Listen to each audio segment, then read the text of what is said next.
Abby Carter stood in cracked, sun-dead dirt with her father's old revolver drawn and leveled at Victor Hale's chest, her hand shaking, but her voice steady as iron. 11 men sat their horses behind him, a foreclosure notice nailed crooked into her fence post, and Hale was grinning down at her like she was already beaten. "You come for my horses. You'll have to shoot me first, Victor, and I promise you I won't miss." Before we go on, tell me what city you're watching from tonight in the comments. Hit that subscribe button, and stay with me, clear to the end of Abby Carter's story. The gun in Abby Carter's hand was heavier than she remembered, and her arm ached from holding it level, but she did not lower it. Victor Hale sat his black gelding at the edge of her fence line with 11 riders behind him, and the morning sun threw long shadows across ground so dry it had cracked into 1,000 little mouths gasping. "Now, Abby?" Hale's voice came out smooth, the way a man talks to a spooked animal he intends to put down anyway. "There ain't no call for this. There's every call for it." Abby did not blink. "You nailed a foreclosure notice to my fence post like you were staking a claim on a piece of dead land, and now you ride up here with 11 men to take my father's horses. I'd say there's plenty of call." One of the riders shifted in his saddle, and the leather creaked loud in the silence. Somewhere behind Abby in the corral, one of the horses nickered low, sensing the tension the way animals always did before men were even sure of it themselves. "Your daddy's debt is real," Hale said. "Papers don't lie. Bank wants what it's owed, and I'm just the man carrying the message. You're the man who bought that debt off the bank for pennies, Victor, and you know it. Don't stand there and call yourself a messenger when you're the one holding the knife." A ripple of unease moved through the riders. Hale's jaw tightened just barely, but Abby saw it. She had learned a long time ago that men like Victor Hale hated most of all being seen clearly. 12 horses. Hale said softer now, like he was trying a different key on a lock that wasn't turning. 12 horses ain't worth your life, girl. Ain't worth this land either, not with the drought the way it is. I'm offering you a fair price, more than fair. You're offering me a grave with better manners than most, Abby said. I've buried my husband. I've buried my father. I am not burying these horses too, and I am not signing away the last thing either one of them left me. Hale's gelding stamped impatient, kicking up a small cloud of dust that drifted between them, like something trying to decide whose side it was on. You're a widow with no husband, no sons, and no hands to work this place, Hale said. You think 12 plow horses are going to save you from that arithmetic? I think you rode 11 men out here at sunup to take something from a woman alone, and that tells me everything about your arithmetic, Victor, not mine. For a long moment nobody spoke. The wind moved through the dead grass with a sound like paper tearing slow and patient, the way the whole drought moved, patient, merciless, certain it would win in the end. Then Hale's mouth curved into something that wasn't quite a smile. You can't hold that pistol forever. I don't need forever, Abby said. I just need long enough for you to remember whose land you're standing on. He studied her the way a man studies a debt he isn't sure he can collect today. Then, slow, deliberate, he touched the brim of his hat, not respect just theater, a performance for the men behind him, and turned his horse. This ain't finished, Abby Carter.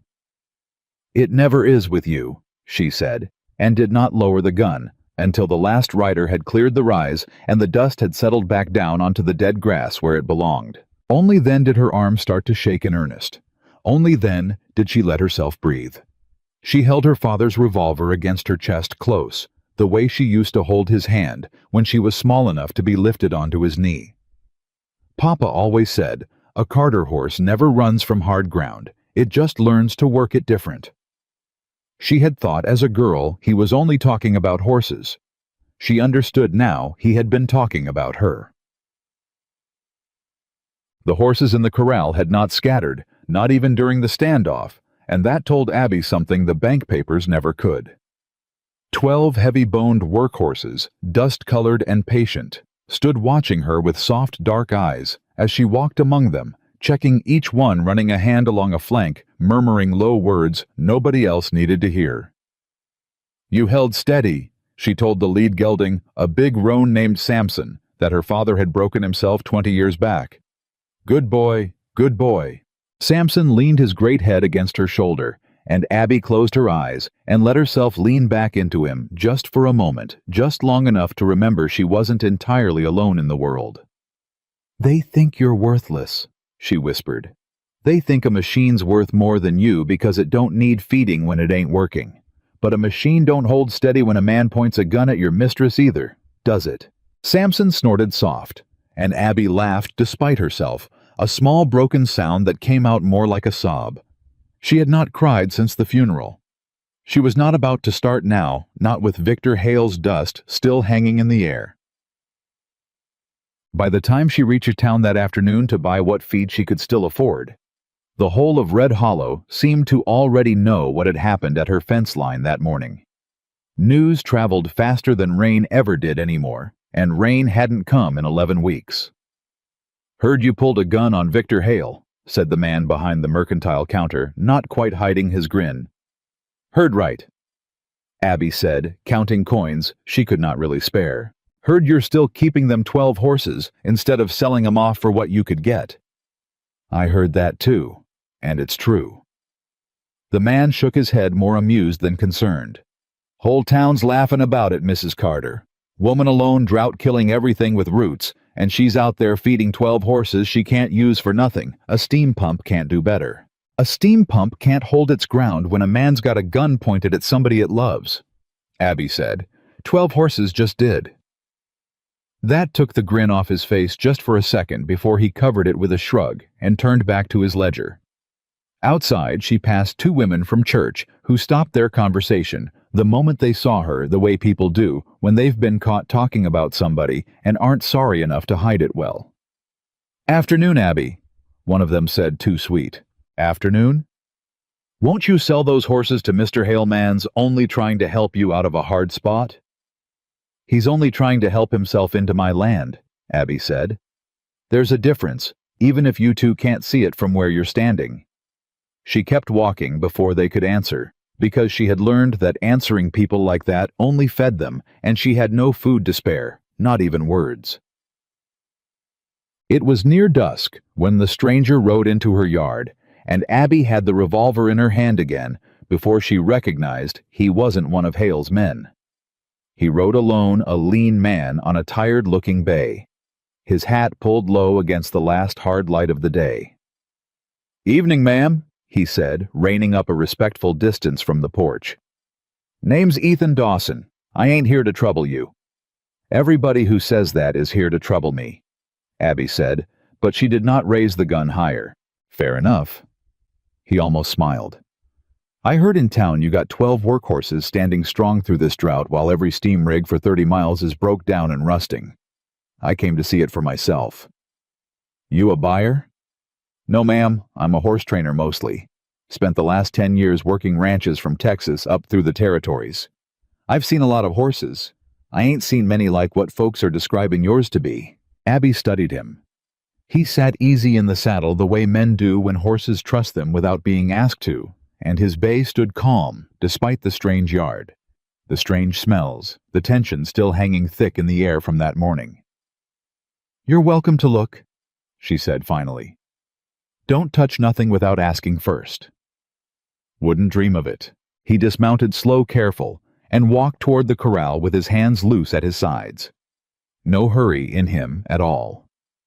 Samson lifted his great head and watched the stranger come ears forward, curious rather than wary. "That's Samson," Abby said. "My father broke him 20 years back. Held steady through a gun standoff this very morning." Ethan's eyebrows rose slightly, but he did not ask. He reached out one hand, slow palm down, and let Samson decide whether to close the distance himself. The big horse leaned into his palm after a long moment, and Ethan let out a breath like a man setting down something heavy he'd carried a long way. "He trusts easy," Ethan said, "for a horse that's seen hard use." "He trusts because he's never been given a reason not to," Abby said. "That's the whole secret, Mr. Dawson. Ain't no trick to it. Machines fail because they don't care whether they fail.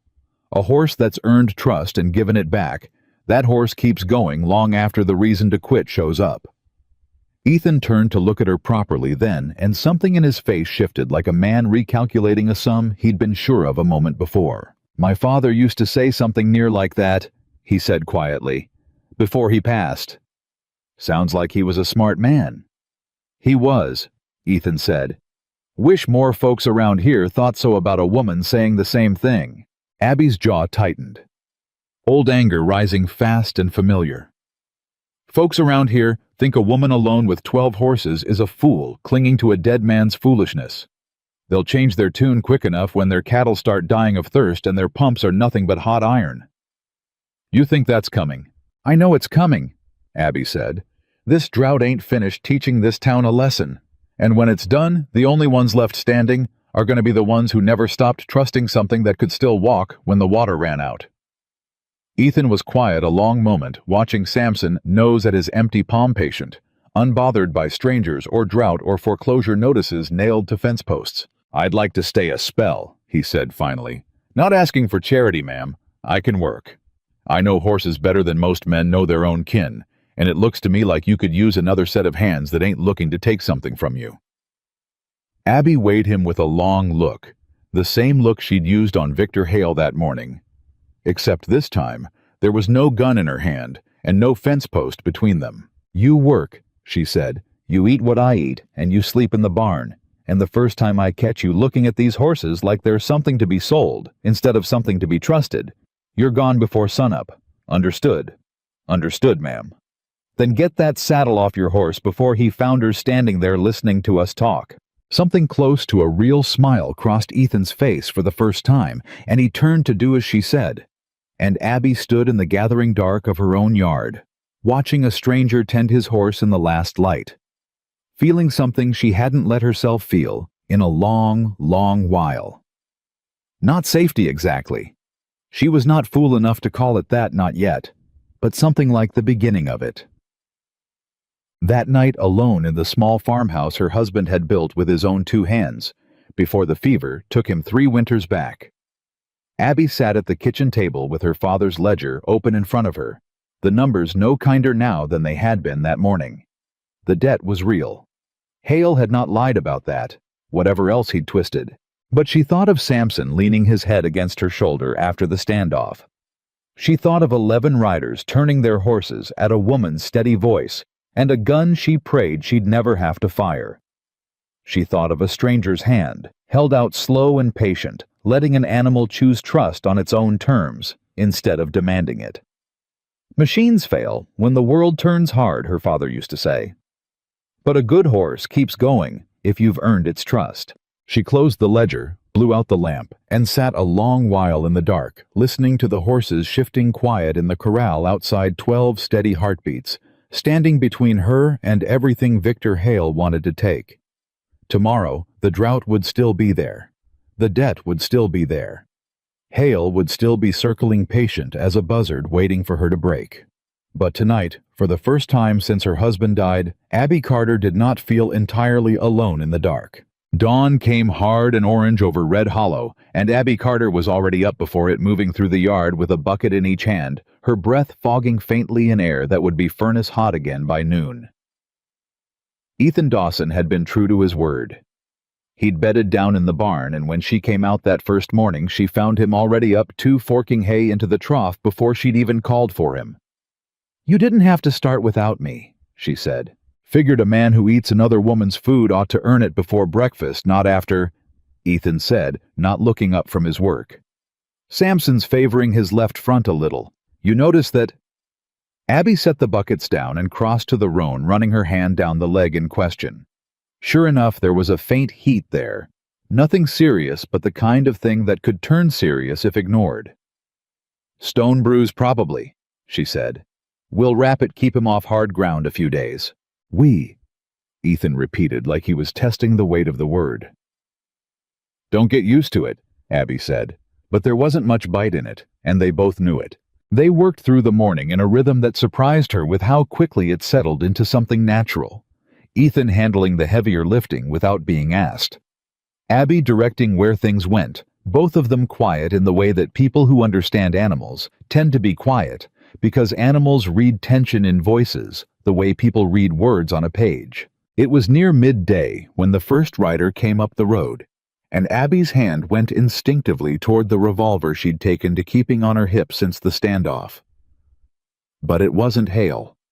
It was old Silas Meeker from the Meeker spread 2 miles east, and he looked like a man who'd aged 10 years since she'd last seen him at her husband's funeral. Abby. He didn't dismount. His horse, a good animal but clearly worked too hard on too little water, stood with its head low. Heard about you and Hale. Heard you held a gun on him. Heard right. Heard you still got them 12 horses. Heard right again, Silas. What is it you're needing? He was quiet a moment, and Abby recognized the particular shame of a proud man about to ask for something he never thought he'd have to ask for. My pump's dead, he said finally. Steam boiler cracked clean through 2 days back. I got 40 head of cattle and a well that still got water in it, but no way to move it to the trough fast enough. They're already showing signs, Abby. Tongues swelling. He stopped, swallowed. I need to borrow a team.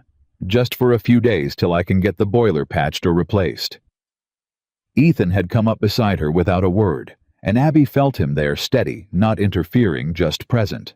You laughed with the rest of them. Abby said, not unkindly, just factually. When I wouldn't sell. I did, Silas admitted. I ain't gonna stand here and pretend otherwise, but my cattle don't know I was a fool, Abby. They're just thirsty. Abby looked past him down the road toward town, toward the whole sprawling reality of what a drought this bad actually meant. Not just her fight with Hale, not just her own survival, but 40 head of dying cattle 2 miles east, and probably more trouble than that scattered across every ranch for 30 miles in every direction. Take Samson and Duke, she said. They're the strongest team I've got, and Duke's steady enough that even your hands can manage him if they're gentle. You bring them back in the same condition you took them, watered and fed proper. Or so help me, Silas Meeker. I will come collect them myself, and you won't like how I do it. Relief broke across the old man's face so fast it looked almost like pain. Abby, I don't know how to thank you. After everything, after we all... Thank me by not laughing next time somebody does something you don't understand, Abby said. Go on. Your cattle aren't getting any less thirsty while you sit there being grateful at me. He left with the 2 horses in tow 20 minutes later, and Ethan stood beside Abby watching them go, saying nothing until the dust had settled. That was a kindness, he said finally, to a man who mocked you. Wasn't kindness, Abby said. Wasn't really about him at all. Cattle didn't choose their owner's foolishness. Don't seem right to let them suffer for it. Still, some women would have said no. Would have called it justice. Some women haven't buried enough people to know the difference between justice and cruelty, Abby said, and there was an edge in her voice that told Ethan not to push further, and he didn't. Word of the Lone spread through Red Hollow faster than the drought itself had spread across the county, and it did something to the town's talk that Abby hadn't expected. It didn't stop the mockery entirely, but it complicated it. Now when people spoke of the widow with her 12 horses, there was a note of confusion mixed in with the scorn, the sound of people trying to hold 2 contradictory ideas in their heads at once, that Abby Carter was a fool, clinging to a dying way of life, and that Abby Carter had just possibly saved Silas Meeker's entire herd. Victor Hale heard about it before the sun went down, sitting in his office above the bank he half-owned, and the news did not sit well with him at all. She loaned Meeker 2 horses. His foreman, a broad man named Cole Whitfield, said, standing uneasy in front of the big oak desk, "Free of charge. No note, no interest, nothing." Why would she do that? Hale said, less a question than a demand for an explanation that made sense to him. Says she didn't want the cattle to suffer for the man's foolishness. Hale drummed his fingers on the desk, staring at nothing in particular, turning the information over like a coin he suspected was counterfeit. She's building something, he said finally. Goodwill, turning the town's ear away from mocking her and toward trusting her instead. Clever for a woman with no education and no money. She ain't building nothing, Mr. Hale. She's just helping her neighbor. There is no such thing as just helping your neighbor, Cole. Not when your neighbor owes you money and hates you for taking his water rights. That's strategy whether she knows it or not. Hale stood, moved to the window, looked down at the dust-choked main street of the only town he'd ever wanted to own entirely. I want to know how many other ranches are having pump trouble, today, before this drought turns everybody's memory sour toward machines and sweet toward horseflesh. You think that's likely, one woman's animals against every steam rig in the county? Hale turned from the window slowly, and something in his eyes made Cole take an involuntary half-step back. I think, Hale said, that a rumor like that left unchecked could cost me more than cattle. It could cost me the very foundation this whole town's future is supposed to be built on. I did not spend 15 years hauling steam machinery into this territory to watch it get undone by a widow and a handful of plow horses. What do you want me to do? Find out which ranchers are struggling, offer them credit, generous credit, better terms than they'd get from the bank outright. I want them dependent on me, not on her. And Cole. Hale's voice dropped low and hard. If anyone else tries to borrow her horses, you make sure they understand what that kind of choice will cost them going forward when they come asking me for anything. Cole hesitated, clearly uncomfortable with the shape of the instruction. That seems like an awful lot of trouble over some horses, Mr. Hale. It's not about the horses, Hale said. It's never been about the horses. It's about what happens to men like me when the town starts believing a woman alone was right and we were all wrong. Now go back to you. The next few days brought a strange, uneasy quiet to Abby's land. The kind of quiet that follows a storm everyone can feel coming but hasn't arrived yet. Silas Meeker returned Samson and Duke exactly as promised, groomed and fed and even shod fresh, along with a crate of preserves his wife had put up the summer before, pressed into Abby's hands with an awkward, grateful mumble that was as close to an apology as the old man seemed able to manage. But other help that Abby expected to be sought after other neighbors with failing pumps. Other ranchers watching their cattle grow gaunt never came. Not one more rider approached her gate asking to borrow a team, and it took her 3 days to understand why.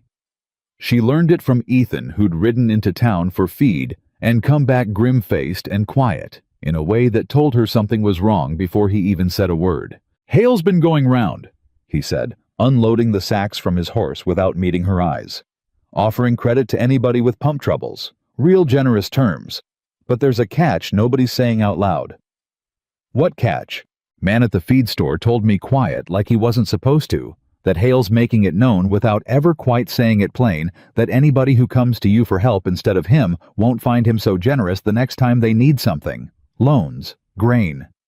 Anything he's got a hand in, which around here is near everything." Abby felt something cold settle in her stomach, colder than the fear she'd felt, looking down the barrel of her own courage at Hale's 11 riders.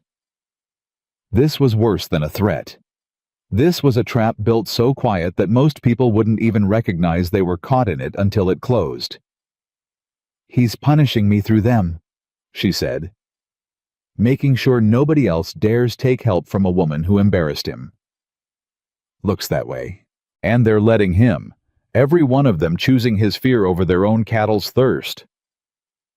Ethan set the last sack down and finally looked at her, and there was something careful in his expression, like a man picking his words around a wound he didn't want to reopen.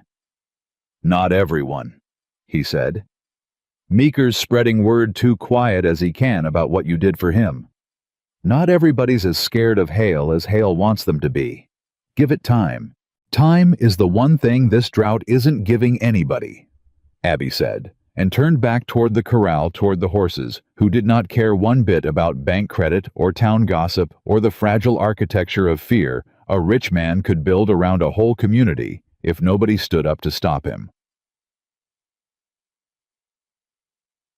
It was 4 days later that the first real crack in Hale's empire showed itself, though Abby wouldn't learn the full truth of it until nearly sundown. She heard it first as a distant sound she couldn't place. A deep groaning shudder, like something enormous exhaling its last breath, carrying faint across 2 miles of dead grass and cracked earth. Ethan heard it too, and they both went still in the yard listening. "That came from Hale's spread," Ethan said. "You sure?" "I spent enough years around machinery to know the sound of something big giving up," Ethan said. "That was a boiler failing, A big one. Within the hour, the news reached them properly. Carried by a half-panicked young cowhand, riding a lathered horse who'd apparently been sent in every direction at once, with the same desperate message, Hale's main irrigation pump, the enormous steam-driven system he'd bragged about for 2 years as the future of ranching in the territory. The very machine he'd used to mock every rancher, still relying on wells and windmills, had cracked its main boiler and would take weeks, maybe longer, to repair or replace, weeks the cattle did not have. 600 head, the cowhand said, breathless. Not even really talking to Abby and Ethan specifically, just needing to say it to someone, anyone, to make it feel real. 600 head of cattle, and the only water source left is the river, and it's 1.5 miles from the nearest pen, and there ain't no way to move that much water fast enough by hand. What's Hale doing? Abby asked. Sent men into town for every wagon and barrel they can find, offering triple wages. But it ain't gonna be enough, not with the boiler down, and no way to pump straight to the troughs. Cattle been without proper water 2 days already. They're starting to go down. The cowhand rode on to spread his warning further, and Abby stood in her yard with the last of the daylight going gold and then gray around her, feeling the weight of something enormous settling onto her shoulders. Even though, strictly speaking, none of it was her problem at all. "You're thinking about it," Ethan said quietly, watching her face. Thinking about what? Whether to help him, after everything. Abby didn't answer right away. She walked to the corral fence and rested her arms on the top rail, watching her 12 horses move slow and unbothered in the gathering dusk, utterly indifferent to the collapse of the very empire that had mocked their existence for 2 straight years. 600 cattle didn't choose to be born on Victor Hale's land, she said finally. Same as Silas Meeker's 40 head didn't choose their fool of an owner. But Hale ain't Silas. Hale's the reason half this town is scared to even speak to me. Hale's the one holding a foreclosure notice over my head. So you'll let them die. I didn't say that. Abby's jaw tightened. I said it ain't simple. Don't you dare stand there and make it sound simple. Ethan Dawson, like there's an easy right answer sitting here, waiting for me to reach out and grab it. I'm not, Ethan said, gentler now. I'm just asking what your father would have done. The question landed harder than he probably intended, and Abby closed her eyes for a moment, feeling the old ache of her father's absence sharpen into something almost unbearable. My father would have said a suffering animal doesn't care who wronged who, she said quietly. He would have said the horses don't hold grudges, so maybe we shouldn't either, not when there's lives on the line. But my father never had a gun pointed at him by the man he was being asked to save. No, Ethan agreed. He didn't. They stood together in silence a while longer. The horses shifting soft in the dark, the whole dying land around them, holding its breath, waiting to see what kind of woman Abby Carter actually was, underneath all the grief and the ridicule and the righteous hard-won anger. She did not decide that night. She told herself she needed time to think. Though some part of her already knew deep down exactly what she was going to do, she just wasn't ready yet to say it out loud, not even to herself. Check-in sanity. The knock came at her door just past sunrise the next morning, and Abby knew before she even opened it, from the particular hesitance of it, that it was not good news arriving lightly. It was Cole Whitfield Hale's foreman hat in his hands, looking like a man sent to do something he didn't want to do. Mrs. Carter. His voice was rough, uncertain. I know you got no reason to receive me kindly given who I work for. But I ain't here on Mr. Hale's orders. I'm here because I couldn't sleep last night thinking about them cattle. Go on, Abby said, arms crossed, giving him nothing. We lost 40 head yesterday. 40, ma'am, and there's near 600 more, and the boiler ain't fixable, not fast enough. We're hauling water by wagon, but it's 1.5 miles, and every trip takes near 2 hours there and back with the wagons we got, and the cattle are dying faster than we can refill the troughs. Petit musay naman tekubay tuwa. He twisted his hat in his hands. I heard what you did for Silas Meeker. I know Mr. Hale don't want me here, but I'm asking you, woman to man, rancher to rancher, will you help us? Not for him, for the cattle that never did you a single wrong. Abby studied him a long moment, And behind her, she felt Ethan come to stand quietly in the doorway present, but not interfering the way he always seemed to know exactly how much space to give her. "Does Hale know you're here?" she asked. "No, ma'am, and if he finds out, I expect he'll fire me on the spot for it. But I'd rather be an honest man without a job than a coward with one." Something in that answer cracked something loose in Abby's chest. Some old certainty about the world she'd been carrying since the day Hale first mocked her at her father's grave. 12 horses can move water faster than any wagon system your men have rigged, she said slowly, thinking it through, even as she spoke it aloud. If we rig proper water sleds instead of wagons, lower, wider built to carry barrels without tipping on rough ground, and we run relay teams instead of single trips, we could cut that 2-hour round trip down to under 40 minutes, maybe less. Cole's eyes widened. "You'd do that after everything." "I ain't doing it for Victor Hale," Abby said sharp and clear, making sure there was no mistaking her meaning. "I'm doing it for 600 animals who never asked to be born into his greed. And I'm doing it on my terms, not his. You tell him that plain, Cole Whitfield. He doesn't get to summon me like some hired hand. I decide how this happens, or it doesn't happen at all." "I'll tell him," Cole said, already half running back toward his horse, with something like hope written fresh across his tired face. "Thank you, Mrs. Carter. Thank you." He rode off fast, and Abby stood in her doorway, watching him go, feeling the enormity of what she'd just agreed to settle onto her like a physical weight. "You sure about this?" Ethan asked quietly beside her. "No," Abby admitted. "But I'm sure about the cattle. That'll have to be enough. And Hale? You think he'll accept your terms? Man like that don't take orders from anybody, let alone a woman. He spent 2 years trying to run off her own land." Abby's eyes hardened, and something of her father's old iron surfaced in her voice. "He doesn't have a choice," she said. "That's the thing about Drought, Ethan. It doesn't care about a man's pride. It only cares about what actually works. And right now, the only thing in this whole county that still works is standing right there in that corral." Hale arrived himself, less than 2 hours later, riding alone without his usual retinue of hired men, and Abby recognized immediately what that meant. He'd come without an audience because he did not want witnesses to whatever he was about to be forced to say.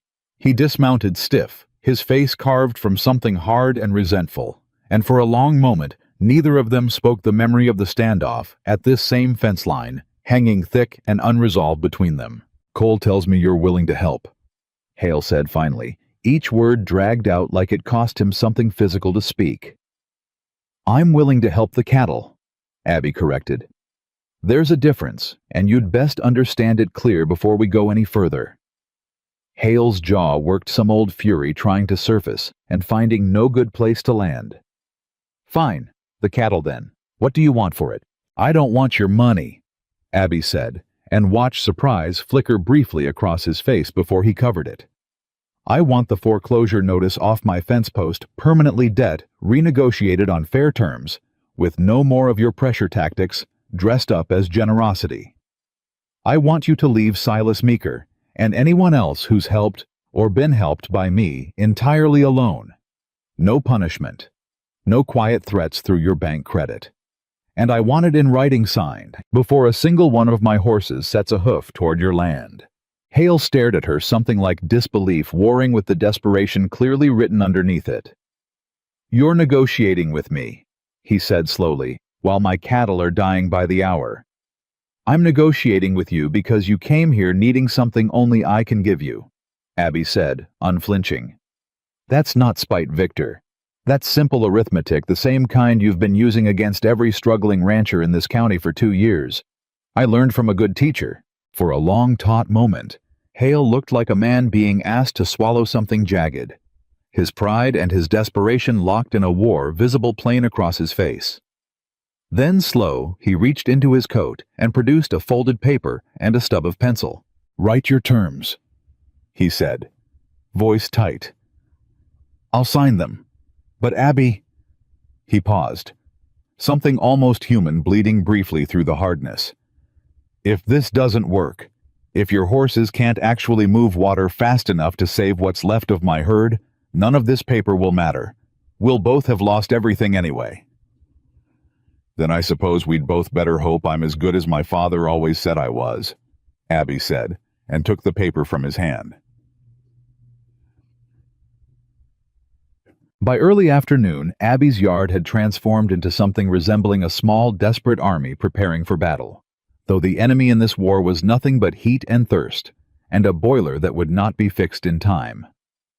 Ethan worked alongside 3 of Hale's hands, all of them stripped to shirt sleeves, hammering together low, wide-bottom sleds designed to carry water barrels across rough, cracked ground without tipping.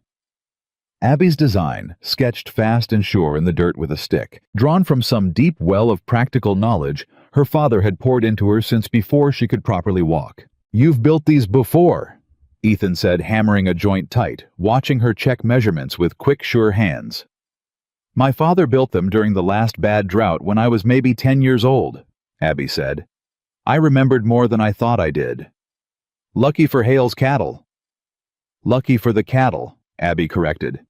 "Hale can go hang for all I care about his luck." By mid-afternoon, they had 4 sleds built and ready, each rigged for a 2-horse team, and Abby organized the horses into relay pairs with the efficient, unhurried authority of someone who had clearly spent her whole life around animals and had no patience left for anyone who doubted her competence. "Samson and Duke first," she said, moving down the line, checking harnesses with quick, practiced hands. "They're strongest, they go the longest stretch. Bell and Copper for the second leg, they're steady but not as fast, good for the rougher ground near the pens. Girl and Patch for relief when the first 2 teams need rest." "You've named every one of them," Ethan observed. "Course I have. You'd know your own children's names, wouldn't you?" The comment landed with an odd weight, and Ethan looked at her a moment longer than necessary before turning back to the harness. In his hands, something unspoken passing quiet between them that neither one was ready yet to name. They set out for Hale's ranch as the worst heat of the day began, finally, mercifully to break 4 water sleds moving in a rough column across the dead grass. Abby riding point on a fresh horse, Ethan and Cole's men following with the sleds, and behind them, trailing at a distance, 3 curious townsfolk who'd heard the commotion and come to see with their own eyes whether the rumors were true. What they found at Hale's ranch when they arrived stopped Abby's breath in her chest, despite every warning she'd been given. Cattle lay scattered across the parched pens in various stages of collapse, some already still, most simply down, and unmoving sides, heaving in shallow, desperate breaths, tongues swollen and dark. The stench of it hit hard, the particular smell of suffering on a mass scale that no amount of warning could have properly prepared her for. Hands moved among the animals in a kind of exhausted, hopeless choreography, hauling water by bucket from wagons that had clearly been making the long trip from the river for hours. Already the effort visibly tragically insufficient against the scale of what was needed. "Dear God," Ethan murmured beside her. "No time for prayer," Abby said, though her voice shook slightly. "Get the sleds unloaded at the near trough. Ethan, you and Cole's men take Samson and Duke, run the first relay to the river. I'll direct water distribution here at the pens. Move." For the next 4 hours, Abby Carter became something the town of Red Hollow had never seen before, and would never fully forget, a woman transformed entirely into pure, focused competence, directing a desperate operation with the calm, unshakable authority of a general who had somehow, against all odds, already won the battle in her mind before it had properly begun. The relay system worked exactly as she'd designed it.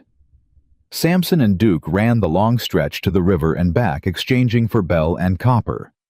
At the halfway point, the fresh team taking the water sleds, the final rough stretch to the pens, while the tired team rested, watered, and readied for their next run. Girl and Patch rotated in when either pair showed signs of fatigue, and the whole system moved like something alive, water flowing steady and increasing, where 2 hours before there had been only desperate failing buckets. "It's working!" Cole shouted at one point, disbelief thick in his voice, watching cattle that had been down for hours finally lift their heads toward troughs, filling faster than they'd filled in 2 full days. "Mrs. Carter, it's actually working." "Don't celebrate yet," Abby called back, moving fast between pens, checking water levels, directing hands to the animals in most immediate danger. We've got maybe 400 head, still needing water, and only so much daylight left. Keep the teams moving." It was near the 4th hour, with the worst of the crisis just beginning to bend toward something survivable. That the real trouble arrived, Samson pushed harder than any horse should reasonably be pushed, even for a cause. This urgent stumbled hard on the rough final stretch into the pens going down in the traces, with a sound that stopped Abby's heart cold in her chest. Samson. She was running before she'd even fully registered the decision to run, dropping to her knees beside the great roan in the dust, her hands moving fast and desperate over his heaving sides. "No, no, no, come on, boy, come on." Ethan was there in seconds, unhitching the traces with fast, sure hands, freeing Samson from the weight of the sled. The horse's breath came ragged and shallow, his eyes wide and rolling exhaustion, and the brutal heat having finally found the limit. Even his enormous heart had been pushing past for hours. "He's overheated bad," Ethan said, voice tight with barely controlled alarm. "We need water on him now and shade or we're going to lose him." Behind them, at the very same moment, one of Hale's hands came running from the far pens, shouting something about a cluster of nearly 200 head still without water. And going down fast in the western enclosure, the crisis splitting suddenly in two directions, at once demanding an answer that had no clean, easy shape to it. Abby knelt in the dust with her hand pressed flat against Samson's heaving side, feeling the great heart underneath, hammering too fast, too hard, and looked up to see Victor Hale himself, standing at the edge of the chaos, having ridden up sometime in the last hour to watch his own salvation unfold in real time, his face unreadable, in the harsh afternoon light. "Mrs. Carter," Hale said, his voice carrying an urgency she had genuinely never heard from him before. "I need those remaining horses moved to the western pens. Now, 200 head are going down out there." Abby looked down at Samson, at the horse her father had broken 20 years before the horse, who had stood steady through a gun standoff at her own fence line, who had leaned his great head trustingly against her shoulder in the dark of countless nights since her husband died, and she understood in one sharp, terrible moment exactly what kind of choice she was being asked to make. "If I don't cool him down in the next few minutes," she said, not looking up, "I lose him. Full stop. No coming back from it." "And if you don't send more water west," Hale said, and to his credit, his voice did not carry cruelty, only desperate, honest math.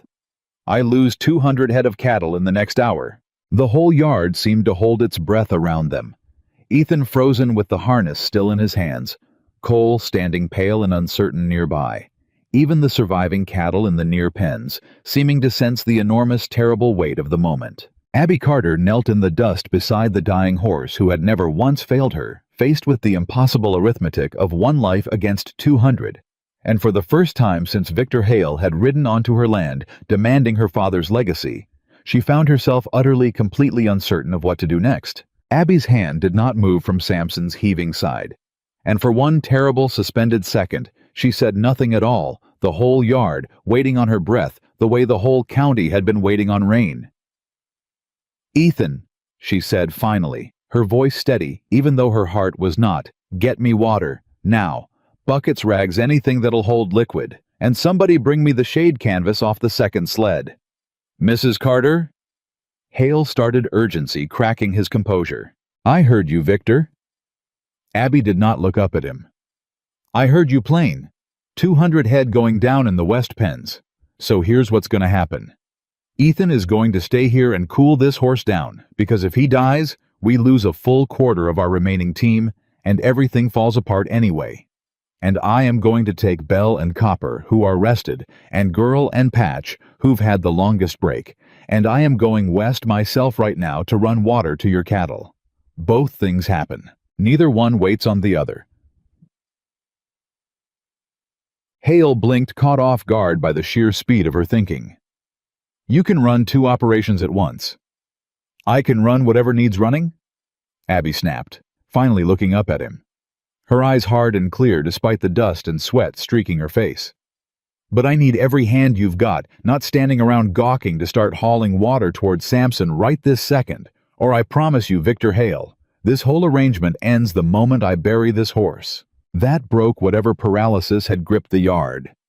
Cole was already shouting orders, hands scrambling toward buckets, and the well pump near the barn, and within moments, a chain of desperate motion had formed around the fallen roan water, sloshing over his heaving sides, while Ethan knelt close, murmuring low words against the horse's ear, the same way Abby always did, steady and unhurried, even as his hands worked fast. "You're gonna be all right," Ethan told the horse, though Abby suspected the words were as much for himself as for Samson. "You hear me? You held steady through a standoff. You can hold steady through this too." Abby did not have time to watch. She was already moving toward Bell and Copper, checking harnesses, with hands that shook only slightly, mounting the lead sled. Herself this time, instead of directing from the ground, because there was no one else left, she trusted enough to run this leg without her. "Cole," she called, "you know the way to the west pens." "Yes, ma'am." "Then ride ahead and clear a path. I'll be right behind you." The ride west felt longer than it should have, the dead grass blurring past in a haze of heat and dust. Abby's whole body clenched tight with the dual-tearing fear of losing Samson behind her and arriving too late for the cattle ahead. When she finally crested the low rise into the western enclosure, what she found was even worse than what Cole's warning had prepared her for. Nearly 200 head of cattle were down or dying, spread across cracked, sun-baked ground in a scene of suffering so total it seemed to swallow the horizon. A handful of exhausted hands moved among them in a hopeless, staggering rhythm, hauling single buckets from a wagon that had clearly made this brutal circuit too many times already that day. The effort so plainly, tragically outmatched by the scale of the need that Abby felt something in her chest crack wide open at the sight of it. "Barrels here!" she shouted, already directing Bell and Copper toward the nearest cluster of down cattle. "Empty into that trough first, the one closest to the animals still standing. They'll pull the down ones toward water once they smell it moving." "Ma'am, there's too many," one of the hands said, voice cracked with exhaustion and something close to despair. "We've been at this for hours, and it ain't enough. It ain't never gonna be enough." "It's enough if we stop wasting breath saying it isn't and start moving faster," Abby snapped, unhitching the first barrel with fast-practiced hands. "Grab that trough, tilt it toward the low ground, and help me get this water where it'll spread widest. Cattle down like this need it flowing to them, not waiting for them to crawl to it." The hand stared at her a moment. A woman alone, filthy with dust and sweat, giving him orders with more authority than his own employer had managed all day. And then, something shifting visibly in his exhausted face, he moved to do exactly as she said. For the next hour, Abby ran the relay herself, alternating teams, as they tired directing hands with the same unrelenting focus she'd shown at the near pens, watching cattle that had seemed moments from death lift their heads, struggle upright, begin at last to drink. It was not a clean victory. Some did not rise again, no matter how much water reached them, too far gone before help ever arrived. And each time, one went still and did not stir. Something in Abby's chest twisted with a grief that had nothing to do with Victor Hale or his fortune, and everything to do with the simple, unbearable fact of a creature suffering and dying that she could not save. But most of them rose. Most of them drank. And by the time the worst heat of the day finally broke into the long gold light of early evening, the western pens held far more standing cattle than fallen ones, a fact that would have seemed impossible only hours before. It was Cole who found her then breathless, having ridden hard from the near pens, his face carrying news Abby couldn't read from a distance, and braced herself hard against. "Samson," she said before he'd even fully reined up. "Tell me." "He's up," Cole said, and the relief in his own voice was so plain it nearly broke Abby's composure entirely. "Ethan got him cooled down, walked him slow the last hour. He's weak Mrs. Carter weak as I've ever seen a horse stand and still call it standing. But he's alive. He's gonna make it." Abby closed her eyes for one long moment, feeling something enormous release in her chest. The accumulated terror of the last several hours finally finding somewhere to go. "Thank God," she whispered. And then, because there was still work to be done, because the day was not yet finished with her, she opened her eyes again and turned back toward the remaining cattle. "How many head we got left needing water out here?" "Maybe 60, Cole said. "The worst of it's past, though. Rest can hold till the wagons catch up proper." "Then let's finish it," Abby said. I want every animal on this ranch watered before I ride home tonight. Every single one." It was full dark by the time Abby finally rode back to the near pens, her whole body aching in ways she hadn't let herself feel until the urgency finally eased enough to let exhaustion catch up with her. She found Ethan sitting in the dirt beside Samson, who stood now on his own 4 legs, head low but steady, drinking slow from a bucket Ethan held for him. "You saved him," Abby said, dismounting stiff, her voice rough with a day's worth of shouting and dust. "We saved him," Ethan corrected, looking up at her with an expression she couldn't fully name, in the lantern light, something exhausted and tender and openly admiring all at once. "You made the call that split the operation. If you'd frozen, if you'd tried to do both things yourself instead of trusting me to handle this end, we'd have lost him for certain, and probably lost time on the cattle too. I didn't know if it would work," Abby admitted, sitting down heavily beside him in the dust, too tired suddenly to care about appearances. "I just knew I couldn't choose between them, so I decided not to." "That's the whole difference between you and every other person in this county," Ethan said quietly. "Everybody else sees an impossible choice and picks the lesser evil. You looked at the same impossible choice and found a third option nobody else bothered to look for." Abby didn't answer right away, watching Samson drink, watching the slow rise and fall of his sides, settling gradually back toward something normal, something safe. "How many did we lose?" she asked finally. "Total, across both operations." Ethan was quiet a moment. "Cole's count puts it near 50 head, mostly ones that were too far gone before we ever arrived. Out of 600, Abby, you saved better than 500 head of cattle today." The number should have felt like triumph, and some distant part of Abby recognized that it was in fact an extraordinary thing she had done. But mostly what she felt sitting in the dark beside a horse who had nearly died because of her decision to help a man who'd spent 2 years trying to destroy her was simply hollowed out, wrung dry, aching in her bones and in some deeper place besides. 50 dead anyway," she said quietly. 50 animals who suffered and died regardless of anything I did, and 550 who lived because of what you did." Ethan said, gentle but firm, refusing to let her collapse entirely into the grief of what couldn't be saved instead of holding on to what could. "You didn't create this drought, Abby. You didn't crack that boiler. You showed up when nobody else had an answer and you found one. That's not nothing. That's about as far from nothing as a person can get." Before Abby could answer, footsteps approached through the dark, and she looked up to see Victor Hale himself, standing a few feet away, hat in hand, an expression on his face she had genuinely never seen there before. In 2 years of knowing him, something stripped bare, something that looked almost like humility, though Abby suspected he would have denied the word to his dying breath. "Mrs. Carter," he said, and his voice carried none of its usual polish, none of its performed smoothness. "I don't rightly know what to say to you." "Then maybe don't say anything," Abby said, too tired for diplomacy. "Just make sure that paper you signed gets filed proper, and make sure your bank leaves Silas Meeker and anyone else alone from here forward. That's all I need from you, Victor." "I intend to honor every word of it," Hale said. "But I owe you more than paper, Abby. You saved my herd. You very near lost your best horse doing it. I watched you split yourself in 2 directions today and somehow hold both together, and I don't—" He stopped, visibly struggling with something. "I don't rightly understand how a woman I spent 2 years calling a fool turned out to be the only person in this whole county who actually knew what she was doing." "Maybe because you spent 2 years looking down at me instead of actually looking," Abby said, and there was no triumph in her voice, only a tired, plain honesty. "You built your whole empire on machines because machines don't talk back, Victor. Don't ask you to see them as anything more than tools. But animals aren't tools. People aren't tools either, though you've treated half this county like they were exactly that. And today, when your machines failed, you, same as they've been failing everybody else.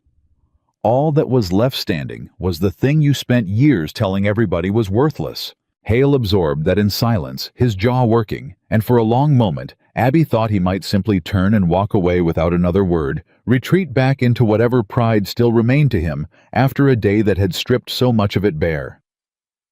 Instead, he did something that surprised her more than anything else that entire brutal, extraordinary day. He knelt, right there in the dirt in front of his own hands, in front of Cole and Ethan and Abby herself. Victor Hale knelt down beside Samson and pressed his palm flat against the horse's dusty flank. The same gesture Abby had made 1,000 times without ever once thinking about it, and said quiet, rough, clearly unfamiliar with the shape of the words in his own mouth. "Thank you." Nobody spoke for a long moment. Even Samson seemed to sense the strangeness of it, turning his great head to look at the man kneeling beside him with mild, patient curiosity. "Don't thank the horse." Abby finally said something in her voice, softening despite everything. "Thank him by remembering this, next time you're tempted to look down on somebody or something because it doesn't fit your idea of progress. That's the only thanks that'll mean anything to me, Victor." Hale rose slowly, brushing dust from his knees, and looked at her with an expression that was for the first time since she'd known him entirely without artifice. "I'll try," he said. "I can't promise I'll succeed. Old habits die hard, and pride's the hardest habit I own. But I'll try." It wasn't redemption. Abby knew better than to mistake one long, desperate day for the undoing of 2 years of cruelty and greed. But it was something. It was a crack in a wall that had seemed until today entirely permanently solid, and sometimes Abby's father used to say a crack was all you needed to eventually bring the whole wall down. The ride home that night was slow and quiet. Ethan, walking Samson gently beside his own horse, rather than risk putting weight in the saddle so soon after the horse's collapse. Abby riding a few paces ahead, lost in thoughts too tangled and too tired to properly untangle. "You're quiet," Ethan said, eventually, breaking the long silence between them. "I'm thinking," Abby said, "about Hale. About all of it. About how strange it is that the same horses this whole town called worthless just saved the very man who called them that loudest. About how 50 cattle died anyway, no matter what I did. About whether any of this actually changes anything, or whether come next week, everybody goes right back to laughing at the widow with her old-fashioned horses, and Hale goes right back to being Hale Paper Promise or not. You don't trust him. I don't trust anybody who's spent this long building a fortune on other people's desperation," Abby said. "A man doesn't unlearn greed in one afternoon just because a woman happened to save his cattle. I've seen too much of the world to believe in miracles that convenient." "Maybe," Ethan said. "Or maybe some men need to be brought all the way down to their knees before they're capable of actually seeing anything clear for the first time. Maybe today was that for him." Abby glanced sideways at him, something curious in her expression. "You're an awful lot more forgiving than I expected for a man who's known Hale exactly 1 day." "I'm not forgiving him," Ethan said. "I'm just not ready to write him off as unchangeable either. I've seen hard men change before, Abby. Not many. Not easy. But it happens." He paused, then added quieter, "My own father was a hard man once. Took him nearly losing everything he loved to soften enough to actually be worth loving back." There was something in the way he said it. Some old wound surfacing briefly before he tucked it back away. That told Abby there was a longer story there, one he wasn't ready yet to tell in full. She didn't push. She recognized the shape of grief too well to go poking at somebody else's before they were ready to show it. "Well," she said instead, "I suppose we'll see soon enough whether Victor Hale's capable of that kind of change, or whether today was just a man desperate enough to say whatever needed saying to save his own fortune." "I suppose we will," Ethan agreed. They rode the rest of the way home, mostly in silence, but it was a different silence than before. Not the guarded, careful quiet of two near strangers sharing space, but something that had settled over the course of one brutal, extraordinary day into something closer to genuine partnership. The days that followed brought changes to Red Hollow that Abby could scarcely have predicted even a week before. Word of what had happened at Hale's ranch spread through the county faster and further than any drought-driven gossip had managed, yet carried by the very hands who'd witnessed it firsthand, embellished with each telling, until Abby's name had become almost overnight. Something spoken with an entirely different tone than it had carried before. The first sign came 3 days after the crisis, when a young rancher named Tom Ferris, rode up to Abby's gate, hat in hand, looking nervous in a way that reminded her sharply of Silas Meeker's visit weeks before. "Mrs. Carter," he said, "I heard what you did for Mr. Hale's herd. I got maybe 30 head and a windmill that's barely turning in this heat. I know I got no right to ask, given I never said a kind word to you in 2 years of watching you struggle out here alone. But I'm asking anyway. Would you consider—" "I'll help," Abby said before he'd even finished the question, and watched relief flood his young face. "Same terms as everybody. You bring the horses back in good condition, watered and fed, and you don't let me hear one more word of mockery from your mouth or anybody else's in your family. Deal." "Deal," Tom said fast, already reaching to shake her hand, like he was afraid she might change her mind if he hesitated even a moment. He was not the last. Over the following 2 weeks, a slow but steady trickle of ranchers made their way to Abby's gate, some sheepish, some openly grateful. A few still carrying visible discomfort at having to ask help from a woman they'd spent so long dismissing. Abby helped every single one who asked, careful never to overextend her horse's strength. Rotating teams thoughtfully, always with Ethan's steady presence beside her, managing logistics, tending injuries, keeping the whole operation running with a quiet competence that Abby found herself relying on more and more with each passing day. It was during this stretch that something else began to shift, subtle, at first easy to miss beneath the more obvious drama of drought and rescue and reputation. Something growing quietly between Abby and Ethan that neither one had quite named yet, though both of them, if pressed, would have had to admit they felt it. It showed itself in small things. The way Ethan always seemed to know without being told exactly which horse needed attention before Abby herself noticed. The way Abby had started without quite realizing when it began saving him the first cup of coffee each morning instead of drinking it herself. The way their conversations, once purely practical, had begun to stretch longer into the evenings, covering territory that had nothing to do with horses or drought or debt at all. "You never talk about your family," Abby said one evening, the two of them sitting on the porch steps, after the horses had been fed and settled, the sky overhead finally, mercifully cooling toward something bearable. Ethan was quiet a moment, turning his hat slowly in his hands. "Not much to tell, that's pleasant," he said finally. "My father was a horse trainer too, like I said. Good with animals. Not so good with people, especially not his own family. Drank hard. Hit harder some nights when the drink took him that direction." Abby's chest tightened. "Ethan, you don't have to—" "I want to," he said, surprising her. "I don't tell many people this, but I find myself wanting you to know it." He took a slow breath. "My mother left when I was 12. Took my younger sister with her, left me behind, because my father swore he'd hunt them down if she took both of us. I spent the next 6 years learning everything I could about horses because it was the one thing my father was actually good at teaching me, and because horses never lied to me or hurt me the way people in my own house did." "I'm sorry," Abby said quietly. "Don't be. It's a long time past now." Ethan looked at her, something raw and honest in his eyes.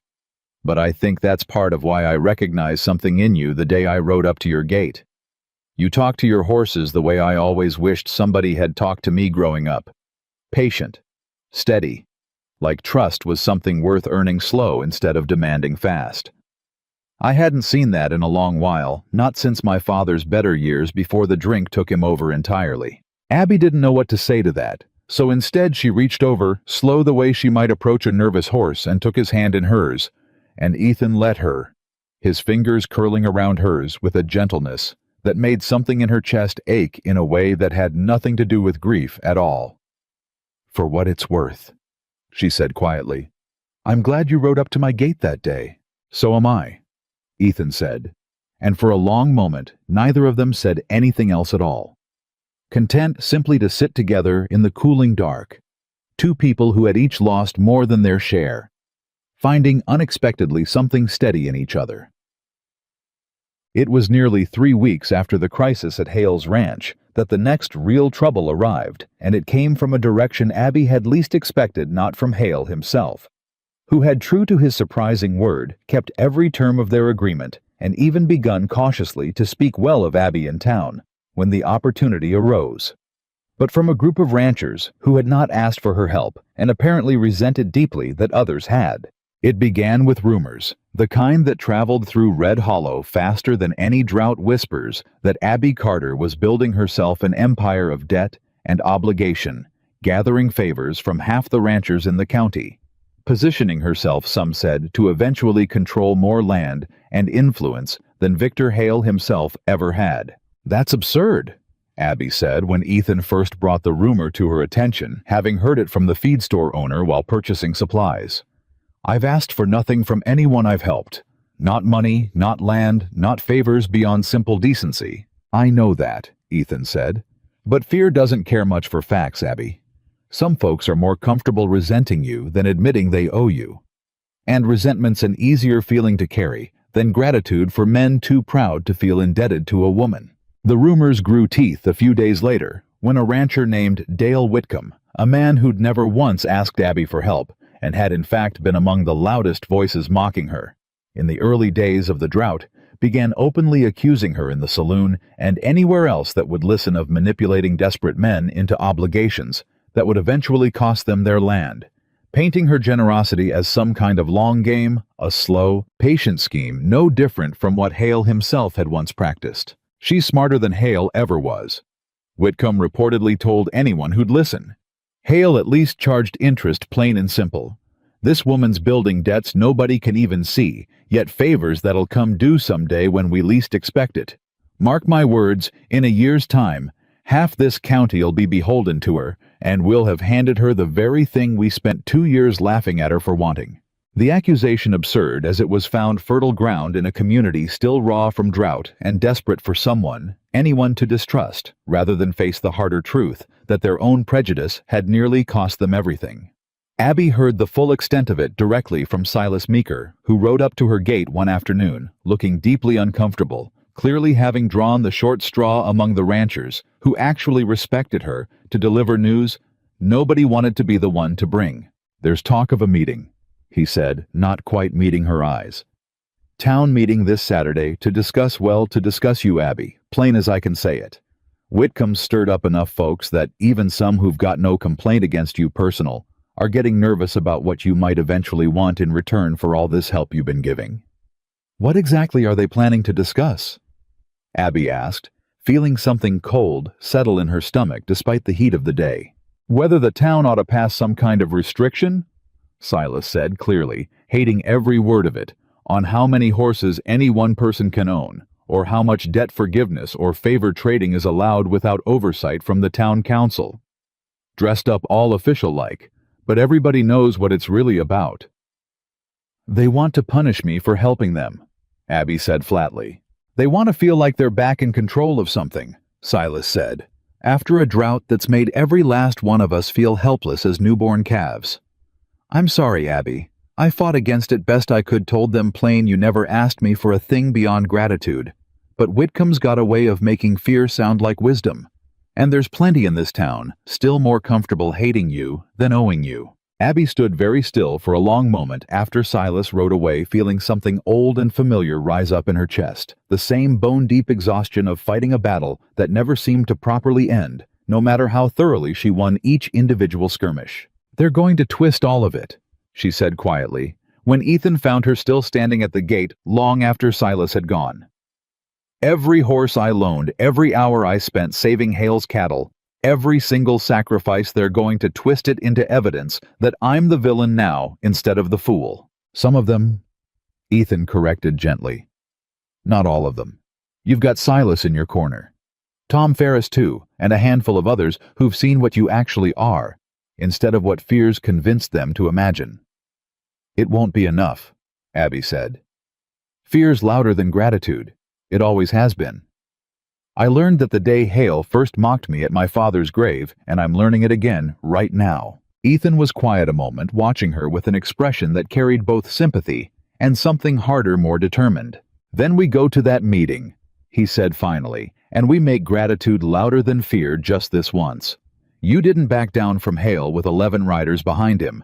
You didn't back down from an impossible choice between a dying horse and 200 dying cattle. You sure as hell aren't backing down from a town meeting full of scared small men who'd rather resent you than thank you." Abby looked at him, something steadying in her chest, at the plain, unwavering confidence in his voice. "You'll come with me?" "Every step," Ethan said. "I told you the day I rode up to your gate, ma'am, I ain't looking to take something from you. I'm looking to stand beside you. That hasn't changed, and it isn't about to not for a town meeting, not for anything." Abby felt something in her chest loosen slightly, the weight of the coming battle made lighter if only marginally, by the certainty that she would not be facing it entirely alone. "Saturday, then," she said. "Saturday." Ethan agreed, and together they turned back toward the house, toward the horses waiting patient in the gathering dusk toward whatever fight was still ahead of them, neither one fully aware yet just how much that Saturday meeting would end up changing everything. Saturday came hotter than any day that week, and Abby stood in front of her small mirror that morning longer than she had in months, not out of vanity, but because she understood with a clarity that settled cold in her stomach, that every eye in that meeting hall would be measuring her, and she intended to give them nothing to measure but strength. "You look ready," Ethan said, waiting by the door, his own collar buttoned proper for the first time since she'd known him. "I don't feel ready," Abby admitted. "I feel like I'm walking into another standoff, except this time there's no gun I can hold to make them listen." "You don't need a gun," Ethan said. "You never did. Victor Hale learned that lesson the hard way, and half this town's about to learn it too." They rode into Red Hollow together, and Abby felt the weight of stairs before she'd even dismounted. Outside the meeting hall, felt the particular hush that fell over clusters of townsfolk as she passed conversations, dying mid-sentence, eyes following her with expressions ranging from open hostility to something closer to shame. The hall itself was already crowded. By the time they arrived, benches filled nearly to capacity, the air thick with heat and tension, and the particular smell of too many nervous bodies packed too close together in a Kansas summer. Dale Whitcomb stood near the front, already holding court with a cluster of like-minded men, and he turned the moment Abby entered his expression, settling into something smug, and prepared a man who had clearly rehearsed this moment more than once in his own head. "Well," he said loud enough to carry across the whole hall, "here she is, the widow Carter herself come to defend her little empire. I came because I was told this meeting concerned me."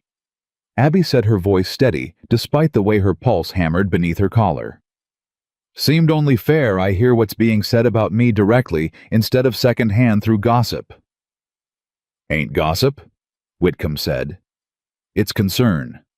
Legitimate concern shared by plenty in this room about the kind of power you've been quietly building these past weeks." A murmur ran through the crowd, some nodding agreement, others shifting uncomfortable, clearly less certain of Whitcomb's framing than he wanted them to be. The meeting was called to order by old Judge Pruitt, who served as the closest thing Red Hollow had to official town leadership, and Abby took a seat near the front. Ethan settling beside her, his presence a steady anchor against the current of hostile attention pressing in from every direction. "We're here." Judge Pruitt began, clearly uncomfortable with the whole proceeding, to discuss a proposal brought forward by Mr. Whitcomb regarding certain restrictions on private lending of livestock and the debt obligations that might arise from such arrangements. "Let's not dress it up polite, Judge," Whitcomb interrupted. "We're here to talk about Abby Carter, and whether this town's comfortable letting one woman accumulate the kind of quiet influence she's been building since Hale's cattle crisis. 12 horses loaned out to half the county, favors owed in every direction. I ask you all plain what happens in a year's time when she decides to call in what's owed her. I've never asked anyone for a single thing in return," Abby said, standing before she'd fully decided to her voice, cutting clean through the murmur that followed Whitcomb's words. "Not money, not land, not favors. I helped Silas Meeker because his cattle were dying for a mistake that wasn't theirs. I helped Tom Ferris for the same reason.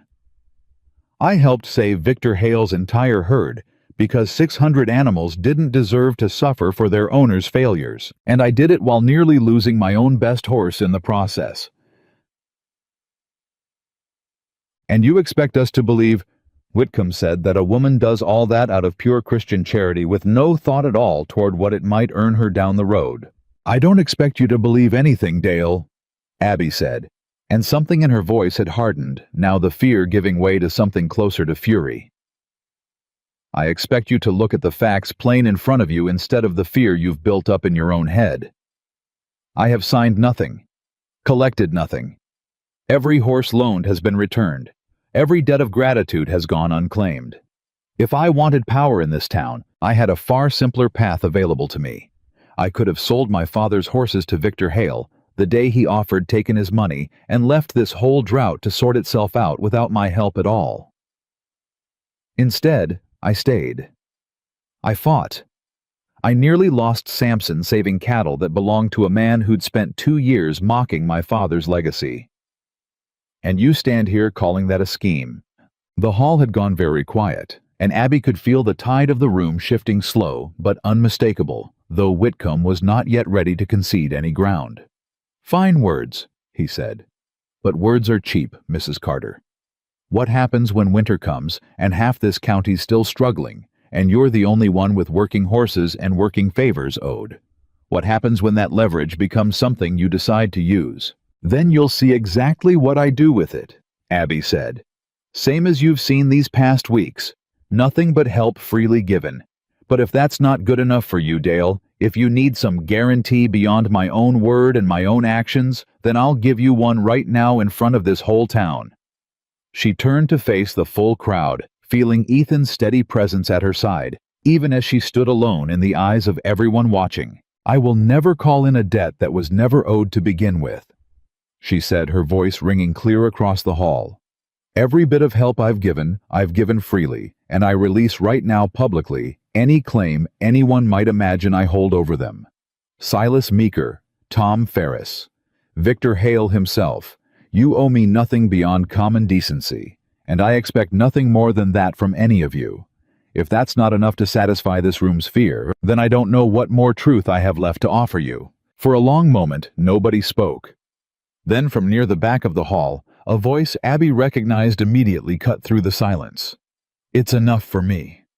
Every head turned as Victor Hale rose from his seat, hat in hand, his presence in the room, a fact that clearly surprised half the crowd who had not expected him to attend a meeting so plainly concerned with undermining the woman who'd saved his herd. "I think most of you know," Hale said, his voice carrying the particular authority of a man used to being listened to, though something in his tone had changed since the last time most of these people had heard him speak publicly, "that I spent 2 years mocking Abby Carter's father's legacy and mocking Abby herself for holding on to it. I called her horses worthless. I called her a fool clinging to a dying way of life. I was wrong, and I very nearly paid for that wrongness with the loss of my entire herd." The hall had gone utterly silent now. Every eye fixed on Hale, the sheer novelty of hearing him admit fault in public rendering the whole room momentarily speechless. "When my boiler failed," Hale continued, "when 600 head of cattle were going down under a sun that didn't care one bit about my pride or my fortune, it was Abby Carter's 12 horses that saved what was left of everything I'd built. Not my machinery, not my money, not my influence. Her horses and her knowledge, and her willingness to help a man who'd given her every reason to let him fail." He paused, looking directly at Whitcomb now. "I signed papers releasing every claim I had against her land, forgiving debts on fair terms, precisely because I understood watching her work that day that this is not a woman looking to build an empire on other people's desperation. This is a woman who understands something the rest of us forgot somewhere along the way, that trust earned honest and given freely is worth more than every steam engine and banknote in this county combined." Whitcomb's face had gone red, caught between his prepared arguments and the plain, undeniable weight of Hale's testimony. "That's easy for you to say," Whitcomb tried, "seeing as she saved your herd personal. Rest of us ain't got that same debt of gratitude clouding our judgment." "No," Hale agreed, "you don't. But you've got eyes same as I did. And if you use them plain, instead of through the fog of your own fear, you'll see exactly what I saw. A woman who could have let my cattle die out of simple justified spite and chose instead to save them. That's not the behavior of somebody building toward some future exploitation, Dale. That's the behavior of somebody who actually believes in the things she says she believes in. The room stayed quiet a long moment. The tide fully turned now. Whitcomb's prepared arguments visibly crumbling under the combined weight of Abby's own testimony and Hale's unexpected public reversal. It was Silas Meeker who finally broke the silence, standing slow from his seat near the middle of the hall. "I'll say plain what I should have said the day I first asked her for help," he said. "I laughed at Abby Carter same as the rest of you back when this drought first started biting hard. Called her a fool same as everybody else. But when my own cattle were dying, when my pride finally cracked enough to let me ask for help, she gave it freely. No conditions, no strings. Nothing but genuine care for animals that weren't even hers to worry about. I've owed her a debt of gratitude for weeks now, and she's never once asked me to pay it. Not with money, not with favors, not with anything at all beyond simple kindness in return. If that's the kind of dangerous influence Dale's so worried about, then I say we need more of it in this town, not less." Nays. A ripple of agreement moved through the crowd now. Quiet at first, then growing louder. Other voices adding their own testimony. Tom Ferris standing to describe his own experience. A woman Abby barely knew, speaking up about how Abby's example had inspired her own husband to finally ask their neighbors for help instead of watching their herd suffer in silent pride. By the time Judge Pruitt finally called the meeting back to order, Whitcomb's proposal had lost nearly all its remaining support. The room having turned slow but decisive entirely away from fear and toward something that looked for the first time in longer than Abby could remember genuinely like gratitude. "I think," Judge Pruitt said, clearly relieved to be moving toward resolution, "that this proposal doesn't have the support needed to move forward. Mrs. Carter, I believe I speak for most of this room when I say we owe you an apology, not an investigation." Abby stood very still, feeling something enormous shift inside her chest. Some old wound she'd carried since her father's grave, finally unexpectedly beginning to close. "I don't need an apology," she said quietly. "I just need this town to remember next time somebody's different. Next time somebody holds on to something the rest of you think is worthless, that maybe the fool isn't the one holding on. Maybe the fool is everybody standing around laughing instead of asking why." The meeting broke up, not long after the crowd dispersing slow, many stopping to offer Abby quiet words of apology or gratitude she hadn't expected, and wasn't entirely sure how to receive gracefully. Whitcomb left without a word, his face carrying the particular bitterness of a man who understood he'd badly misjudged the room, but wasn't yet ready to admit it plain. It was outside the hall in the fading afternoon light that Victor Hale found her again, standing a respectful distance away, hat still in his hands. "Thank you," Abby said, surprising herself with the words. "For what you said in there. You didn't have to." "I did, actually," Hale said. "I've spent 2 years building a reputation in this town on the idea that progress means machines, means efficiency, means leaving behind anything that looks backward or old-fashioned. Watching you work that day at my ranch, watching you hold together an impossible situation with nothing but horses and knowledge and sheer force of will, it broke something in that idea that I don't think I can ever fully put back together. I owed you that testimony, Abby. Owed it to myself too, if I'm honest.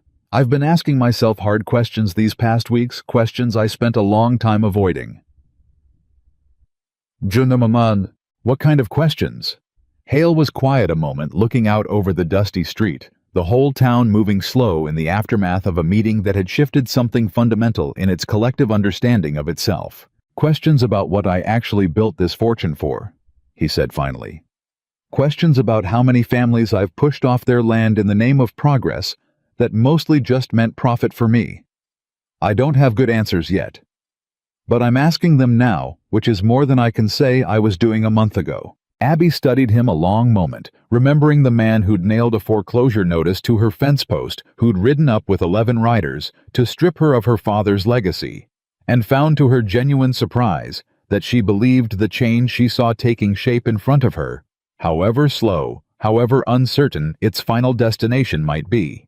"Keep asking them," she said. "That's all any of us can do, Victor. Keep asking the hard questions, even when the easy answers would let you sleep better at night." The weeks that followed brought a kind of fragile, hopeful quiet to Red Hollow. The drought still grinding on relentless, but the town's relationship to Abby Carter transformed almost entirely from what it had been. Ranchers who'd once laughed openly at her father's old-fashioned horses now sought her advice, not just her help, recognizing in her a depth of practical knowledge that had been hiding in plain sight the whole time, dismissed simply because it wore a woman's face and rode behind horses instead of steam engines. Ethan's presence in her life, too, had deepened into something neither of them bothered pretending was purely practical anymore. It showed itself in small moments that had grown without either of them fully marking the transition into something Abby recognized with a mixture of joy and fear as genuine love, the first she'd allowed herself to feel since her husband's death, a fact that carried its own particular weight of guilt she hadn't yet found the words to voice aloud. "You've gone quiet again," Ethan observed one evening, the two of them walking the fence line together in the cooling dusk, checking on horses who'd grown fat and strong on grazing, that had finally mercifully begun to green slightly, with the first hints of relief the drought seemed willing to offer. "I keep thinking about my husband," Abby admitted, surprising herself with the honesty. "Thomas. He's been gone 3 years now, and I still catch myself feeling like I'm betraying him somehow, letting myself feel what I feel about you." Ethan was quiet a moment, weighing his words carefully. "I never knew him, but I know this much: a man who loved you the way I suspect he did wouldn't want you carrying his memory like a weight that keeps you from living the rest of your life. Grief and love ain't supposed to be enemies, Abby. There's room in a heart for both if you let there be." "How do you know that?" "Because I've watched you these past weeks," Ethan said, "holding both things at once: grief for your father, grief for your husband, and still finding room enough to save Silas Meeker's cattle and Hale's, and to stand in front of a whole hostile town and refuse to back down. If your heart's got room for that much grief and that much courage all at once, I expect it's got room for love too, without one canceling out the other." Abby stopped walking, turning to look at him fully in the fading light, feeling something settle in her chest that had been unsettled for longer than she could properly measure. "I love you," she said, the words coming out plainer and more certain than she'd expected, though she'd been circling them in her own mind for weeks now. "I didn't expect to say that to anybody again in this life, but I love you, Ethan Dawson, and I'm done being afraid of what that means about the people I've lost." Ethan closed the distance between them, slow the way he approached every skittish, uncertain thing in his life, and pressed his forehead gently against hers, his hands coming up to hold her face with a tenderness that made something in Abby's chest ache sweet instead of bitter for the first time in longer than she could remember. "I love you too," he said quietly. "Been loving you, I think, since the moment I watched you talk to Samson like he was the only creature in the world worth trusting. Never expected to feel this again either after everything with my own family. But here we are." They stood together in the gathering dark. A long moment, the horses shifting soft and content in the corral behind them, the whole ruined, drought-stricken land around them, holding for once something that felt less like desperate survival and more like genuine, hopeful possibility.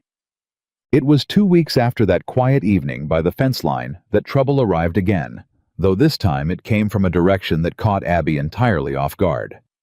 Not from the town, not from Hale, but from her own late husband's family. A connection she had nearly forgotten, she still carried, given how little contact she'd maintained with Thomas's people since his death. The letter arrived by post, formal and cold in its language, informing Abby that Thomas's older brother, a man named Richard Carter, who'd left Kansas for business in Chicago years before Abby had ever met Thomas, intended to travel west to formally contest her ownership of the land, citing an old family agreement that predated Abby's marriage entirely, an agreement that apparently granted certain rights of inheritance to Thomas's siblings should he die without direct heirs of his own body. "He wants my land," Abby said, reading the letter a second time in disbelief, sitting at her kitchen table with Ethan beside her, the lamp burning low against the early evening dark. "Thomas has been dead 3 years, And now the very moment I've finally begun to rebuild something worth having, his brother decides to show up and claim it out from under me. Can he actually do that? Ethan asked. Legally, I mean. I don't know, Abby admitted, and the uncertainty in her voice carried real fear underneath it. Fear sharper than anything Hale or Whitcomb had managed to produce, because this threat struck at the very foundation of everything she'd fought so hard to protect. Thomas never mentioned any family agreement to me, but Richard's letter references, documents, old contracts from before I even knew Thomas, and I have no way of knowing whether they're real or whether he's simply testing whether I'll fold without a fight. When's he arriving? 2 weeks, Abby said, reading the letter's final lines again. He says he'll be bringing a lawyer from Topeka to formally present his claim before the county court. Ethan reached across the table and took her hand steady and warm, the same gesture that had become over these past weeks, a kind of anchor for both of them in moments too heavy to face entirely alone. Then we've got 2 weeks to prepare, he said. You didn't back down from Hale with 11 riders behind him. You didn't back down from a whole town meeting turned against you. We'll find whatever documents exist, whatever proof of your own rightful ownership, and we'll be ready when Richard Carter and his Topeka lawyer come looking to take what's yours. And if the old agreement is real? Abby asked, voice tight, with a fear she rarely allowed herself to show so plainly. If there's actually a legal claim, Ethan, some contract Thomas never told me about, buried in family papers I've never even seen. Ethan was quiet a moment, and when he spoke again, his voice carried a certainty that steadied something in Abby's chest, despite the weight of everything still uncertain ahead of them. Then we fight it anyway, he said. With every tool you've got, the same knowledge, the same trust, the same stubborn refusal to be pushed off what's rightfully yours, that carried you through every fight since the day I rode up to your gate. Whatever Richard Carter's bringing from Chicago, Abby, he's never once had to fight for anything the way you have. And I don't believe for 1 second that kind of man's got what it takes to beat you, agreement or no agreement. Outside in the deepening dark, the horses shifted quiet in their corral. 12 steady presences that had already carried Abby through more impossible fights than she'd ever expected to survive.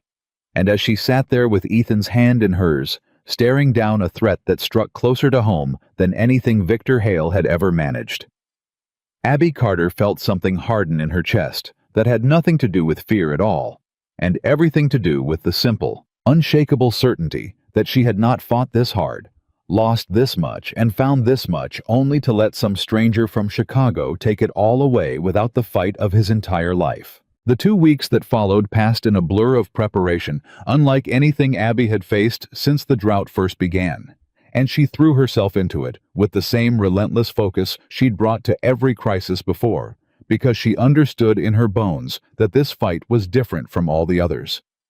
Hale had wanted her horses. The town had wanted her compliance.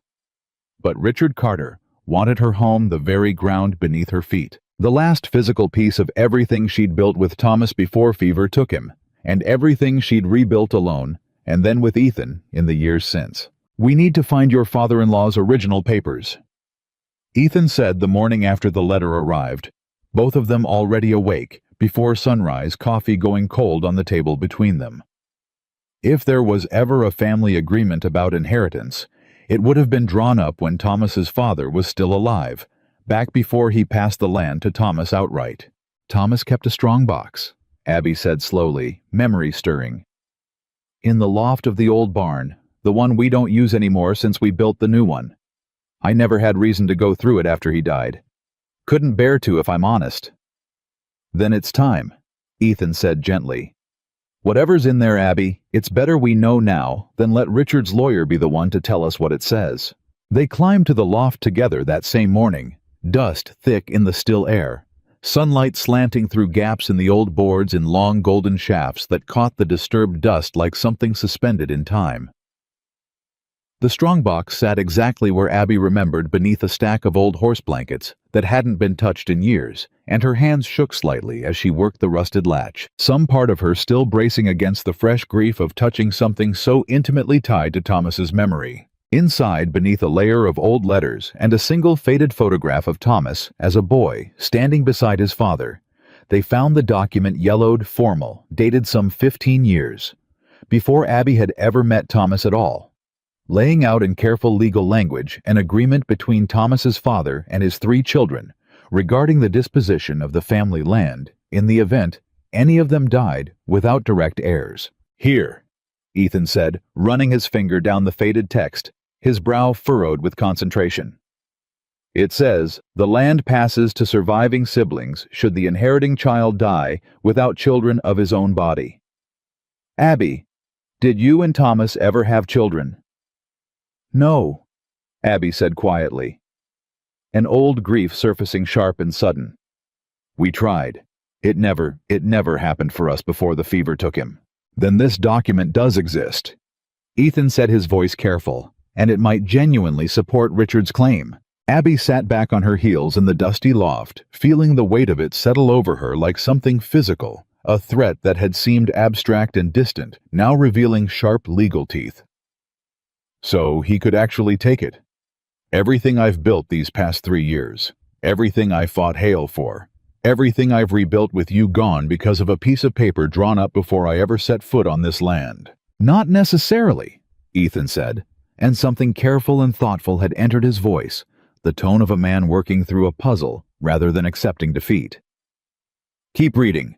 Legal documents like this drawn up by a family lawyer 15 years back, there's usually conditions attached. Exceptions fine print that doesn't always favor the most obvious interpretation." They spent the rest of that morning poring over the document line by line, and it was Abby herself reading through for the 3rd time, with the particular patience she'd learned from years of studying her father's ledgers and breeding records, who found the crucial clause buried near the bottom of the 2nd page. "Wait," she said, sitting up straighter, her heart beginning to pound with something that felt dangerously close to hope. "Look here. It says the inheritance agreement applies only if the surviving spouse fails to maintain and work the property for a period exceeding 2 years following the original heir's death. Ethan, I never stopped working this land, not for a single day, not even through my worst grief. This clause protects surviving spouses who've maintained the property, doesn't it?" Ethan read the clause twice, his expression shifting slowly from cautious concern toward something like genuine relief. "It certainly reads that way. If you can prove continuous maintenance and operation of this land since Thomas's death, and Abby, you absolutely can. Everybody in this county has watched you do exactly that for 3 straight years, then this agreement doesn't apply to you at all. Richard's got no claim not under his own family's original terms." Abby felt something enormous release in her chest, though caution kept her from fully surrendering to relief just yet. "We'll need proof. Witnesses. Something more solid than my own word against a Chicago lawyer's arguments." "Then we'll get it," Ethan said, already standing, already moving toward the ladder with renewed purpose. "Every rancher in this county who's watched you work this land, every single person who's seen you plow, breed, and manage these fields alone since Thomas died, will have them ready to testify plain and simple to exactly what they've witnessed." The 2 weeks that followed became a strange, urgent campaign, unlike anything Abby had waged before, not against desperation or drought or a hostile town, but against the cold, patient machinery of legal process itself. Ethan rode from ranch to ranch gathering statements, while Abby herself made the difficult trip into town to consult with the only lawyer Red Hollow could claim a tired, competent man named Arthur Voss, who listened to her situation with careful attention. To Abby's genuine relief, confirmed Ethan's reading of the clause. "This is solid ground, Mrs. Carter," Voss said, reviewing the document Abby had brought him. "Continuous maintenance is exactly the kind of clause designed to protect widows in your position precisely against opportunistic claims like the one your brother-in-law appears to be attempting. If we can demonstrate clear, continuous operation of this property since your husband's death, and from what you're telling me, that should not be difficult, his claim collapses entirely." "And if he disputes what counts as continuous maintenance?" Abby asked. "If his lawyer argues some technical interpretation designed to undercut what I've actually done." "Then we'll have testimony ready to counter it," Voss said. "Every neighbor, every rancher you've dealt with, every record of harvest and breeding and land management you can produce. The stronger and more numerous your evidence, the harder it becomes for any lawyer, however skilled, to convince a county judge otherwise. It was during this same stretch of frantic preparation that word of Abby's situation reached Victor Hale, and his response when it came surprised her more than almost anything else in this entire extraordinary season of her life. He arrived at her gate one afternoon, dismounting with none of the old performative arrogance that had once characterized every visit, and came straight to the point with a directness Abby had come to recognize as genuine hard-won change, rather than mere performance. "I heard about Richard Carter's claim," Hale said. "I want to help." Abby studied him warily, old habits of distrust not entirely extinguished, despite weeks of demonstrated good faith. "Why would you help me, Victor? You've got nothing to gain from this." "Because you saved my herd when you had every reason to let it die," Hale said simply. "Because you stood in that town meeting and gave people the truth, even when a lie would have been easier and safer for you. And because I have resources. Abby, a lawyer in Topeka myself, better connected in these matters than anyone Red Hollow can offer, and I intend to put him at your disposal free of any charge or condition, to make certain this Richard Carter understands exactly what kind of fight he's picked." "I don't need charity, Victor." "This isn't charity." Hale said something firm, entering his voice. "This is a debt I intend to pay whether you're comfortable accepting it or not. You saved 550 head of cattle and very nearly lost your own best horse doing it. The least I can do is make certain some Chicago opportunist doesn't succeed in stealing the land you fought that hard to protect." Abby was quiet a long moment, weighing pride against practicality, old wounds against the plain, undeniable sincerity in Hale's voice. "All right," she said finally. "I'll accept your lawyer's help. But Victor, this doesn't make us even. What happened at your ranch, I did that for the cattle, not for you, and I'd do it again regardless of any debt between us." "I understand that," Hale said, "and I respect it more than I can properly say. But let me help anyway, Abby. Some debts aren't about being even. Some are just about doing right by somebody who did right by you first without expecting anything back." It was, Abby reflected later that evening, about as complete a transformation as she could have imagined from the man who'd once nailed a foreclosure notice to her fence post. And though she remained cautious, some part of her allowed herself for the first time to believe that Victor Hale's redemption might be as genuine and lasting as it appeared. Richard Carter arrived in Red Hollow exactly on schedule 2 weeks to the day after his letter, and Abby felt her stomach tighten the moment she first laid eyes on him. Stepping down from the stagecoach outside the hotel, a tall, well-dressed man, with Thomas's same dark hair and sharp jaw, though none of the warmth that had made her husband so easy to love, accompanied by a thin, severe-looking lawyer carrying a leather case that seemed to Abby's anxious eyes to hold the entire weight of her future inside it. "Mrs. Carter," Richard said when they met formally the next morning at Arthur Voss's small office, his voice carrying a coolness that made no pretense of familial warmth. "I trust you received my letter." "I did," Abby said, matching his coolness with her own composed steadiness. "And I've had my own lawyer review the agreement you're citing. I believe you'll find its terms don't support your claim quite as clearly as you might hope." Richard's lawyer, a sharp-featured man named Mr. Pemberton, opened his leather case with brisk efficiency. "The agreement is quite clear, Mrs. Carter. Absent direct heirs of the body, the property reverts to surviving siblings upon the death of the inheriting child. The agreement also contains a continuous maintenance clause," Voss said calmly, sliding a copy of the document across the table, the relevant passage marked clear, "which protects a surviving spouse who has maintained and worked the property continuously following the original heir's death. Mrs. Carter has done exactly that without interruption for the full 3 years since her husband's passing. I have prepared statements from no fewer than 14 neighboring ranchers attesting to this fact alongside her own detailed farm records." Pemberton's confident expression flickered just slightly as he reviewed the clause Voss indicated. "This is an unusual provision. It's a standard provision in agreements of this type," Voss said, "designed precisely to prevent opportunistic claims against widows who have demonstrably fulfilled their obligations to maintain family property." Mrs. Carter has done so exceptionally well, I might add. Her operation has not merely survived, but expanded during this period, including significant contributions to drought relief efforts throughout this entire county. Contributions that are frankly a matter of considerable local record and testimony. Richard's composed facade cracked slightly for the first time. This is absurd. I have every right to my family's land. You have the right your family's agreement grants you, Voss corrected, still calm, and that agreement plainly excludes claims against a spouse who has continuously maintained the property.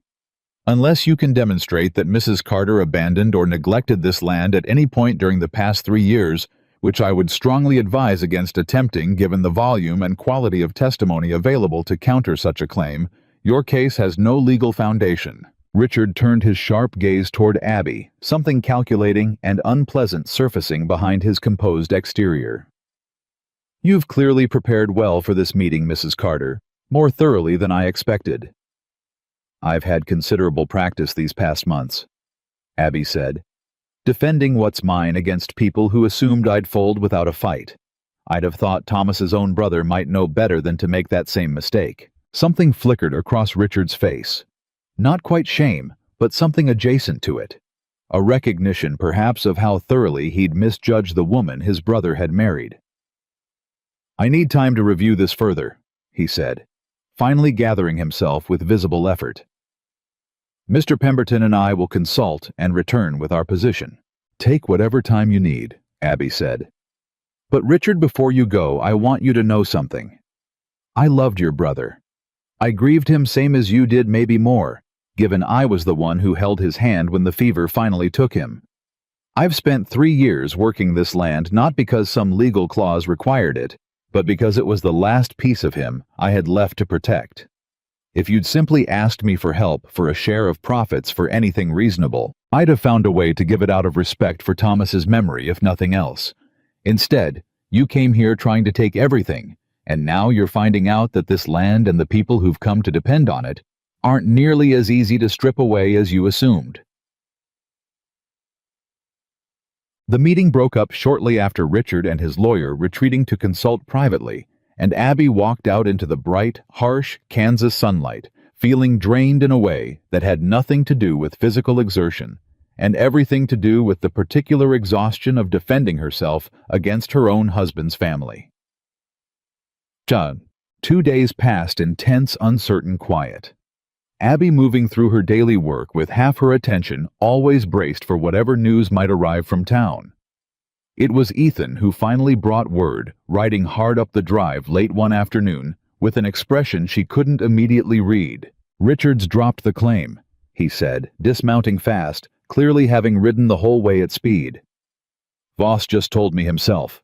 Pemberton advised him the case was unwinnable given the strength of your evidence and the continuous maintenance clause. Richard's leaving on tomorrow's stage back to Chicago. Abby felt something enormous release in her chest, relief so total it nearly buckled her knees. It's over, truly over, truly over, Ethan confirmed, catching her as she swayed slightly, his arms coming around her steady and sure. The land is yours, Abby, fully, legally, permanently yours. No claim left standing against it. Abby allowed herself finally, after weeks of tension held tight in every muscle of her body, to simply lean into Ethan's embrace and let the relief wash through her, fully tears she hadn't realized she'd been holding back, finally spilling free. 3 years, she said, voice muffled against his shoulder. 3 years of proving myself to a town that laughed at me, to a man who tried to steal my land, to my own grief and doubt, every single day since Thomas died. And now finally, it's actually truly mine. It was always yours, Ethan said gently. You just needed the world to finally catch up to that truth. They stood together a long moment in the fading afternoon light, and it was in that moment, with relief still fresh and raw in her chest, that Ethan pulled back slightly, reaching into his coat pocket with hands that Abby noticed for the first time were shaking slightly themselves. I had this made in town, he said, while we were waiting on Richard's decision. Wasn't sure when the right moment would be, but I think maybe now's exactly right. He opened his palm to reveal a simple gold band, plain and unadorned, the kind of ring that spoke more of genuine intention than any elaborate jewel could have managed. "Abby Carter," he said, his voice rough with an emotion he made no attempt to hide. "I've loved you since the day I watched you talk to Samson like his trust was the most valuable thing in this whole county. I've watched you fight harder than any person I've ever known against drought and debt and a whole town's cruelty, and now your own husband's family, and through every single fight. You never once stopped being the most fundamentally good person I have ever had the privilege to stand beside. I don't have much to offer you beyond my hands and my heart, but both of them are entirely yours for as long as you'll have me. Will you marry me?" Abby stared at the ring, then at Ethan's face, open and vulnerable, in a way she'd rarely seen from this quietly steady man, and felt something in her chest that had been clenched tight with grief and fear for 3 long years finally completely unclench. "Yes." She said the word coming out simple and certain, no hesitation at all. "Yes, Ethan Dawson, I will marry you." He slid the ring onto her finger with hands still shaking, and then they were both laughing and crying at once. The accumulated weight of an impossible season finally lifting into something that felt for the first time in longer than Abby could properly remember, like genuine, uncomplicated joy. Yet, news of Abby's engagement spread through Red Hollow almost as fast as news of the drought crisis had, and this time the town's reaction carried none of the old mockery or suspicion. Only warm, genuine celebration from neighbors who had over these past months come to see Abby Carter not as a fool clinging to her father's dying legacy, but as perhaps the wisest, most capable person in the entire county. Victor Hale himself insisted on hosting the wedding celebration, offering the largest barn on his own property, freshly repaired and rebuilt in the aftermath of the drought crisis, as the venue for what quickly became something closer to a town-wide festival than a simple wedding. "You don't have to do this, Victor," Abby said when he first proposed the idea, still slightly wary of accepting such generous gestures, despite months of demonstrated good faith. "I want to," Hale said. "This town owes you a celebration, Abby, not just an apology. Let me help provide it properly." The wedding itself, held on a cool autumn evening some 6 weeks after Richard Carter's departure, brought together nearly the entire population of Red Hollow in a celebration that would be spoken of for years afterward as the moment the town truly fully embraced the woman it had once so thoroughly misjudged. Silas Meeker gave a toast that had half the gathering laughing and the other half wiping away tears, recounting with self-deprecating honesty his own journey from mockery to gratitude. Tom Ferris brought his young family, his children running delighted circles around Abby's 12 horses, who stood patient and gentle amid the celebration, exactly as they had stood steady through every crisis before it. And Victor Hale, standing to offer his own toast near the evening's end, delivered words that would echo through Red Hollow's memory long after the specific details of the wedding itself had faded. 3 months ago, he said, raising his glass to the assembled crowd, I stood at this very ranch and watched a woman I had spent 2 years mocking save my entire herd with nothing but 12 horses and a knowledge of trust that put every machine I'd ever invested in to absolute shame. I have spent every day since then reconsidering not just my business practices, but the entire foundation of what I believed progress actually meant. He paused, looking directly at Abby, who stood beside Ethan with her hand in his, watching Hale's transformation complete itself in real time before the whole gathered town. Abby Carter taught this entire county something I don't think any of us will forget again. That the things we dismiss as old-fashioned, as worthless as relics of a dying world, sometimes carry within them exactly the wisdom we need most when our modern certainties finally fail us. Machines break down when the world turns hard, but trust, earned honest and given freely, keeps working long after everything else has failed. To Abby and Ethan, and to the truth they taught this whole town to finally see clear. The toast was met with genuine thunderous approval, and Abby felt tears rise fresh in her eyes, not from grief this time, but from something closer to overwhelming gratitude, standing surrounded by a community that had transformed itself as thoroughly as the drought had transformed the land itself.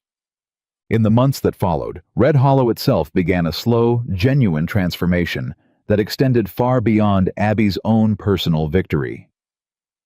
Victor Hale, true to the change that had begun that brutal day at his own ranch, undertook a systematic reconsideration of his business practices throughout the county.